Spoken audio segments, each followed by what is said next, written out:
35 வருஷம் 40 வருஷத்துக்கு முன்னாடி படிச்சுட்டு எங்க ஆசிரியர் என்று பெருமையோடு சொன்னார்களே, இதுதான் ஆசிரிய உறவு. இந்த உறவுக்கு நிகழ் உலகத்தில் வேறு எதுவுமே இல்லை. இன்னொரு பாணியில சொல்றதா இருந்தா இவ்வளவு அழகா ஆசிரியரை சொல்லலாம். ஒரு மருத்துவரை நோயாளி கண்ணை மூடிக்கொண்டு நம்புவான். ஆபரேஷன் கண்ணை மூடிக்குவான், என்ன நடக்க போதோ தெரியலையே, கண்ணை மூடிக்கொண்டு நம்புவான்.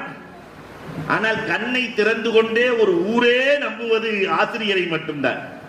இங்க போனா, இந்த மதரசாவுக்கு போனா ஹாப்ஸா வாக்கி அனுப்பிச்சிருவாங்க, ஆலிம்சா வாக்கி அனுப்பிச்சிருவாங்க, ஒரு ஊரே. ஆனா இங்க அப்படி இல்லை, ஒரு நாடே அபரார் ஹஜரத்தை நம்பி அனுப்புகிறது. அஸ்ஸாம்ல இருந்து வர்றான், பீகார்ல இருந்து வந்துறான், ஜார்க்கண்ட்ல இருந்து வர்றாங்க, தமிழ்நாட்டில இருந்து வர்றாங்க.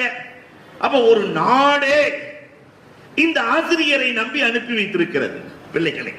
என்றால் அந்த ஆசிரியரின் மகத்துவம் என்ன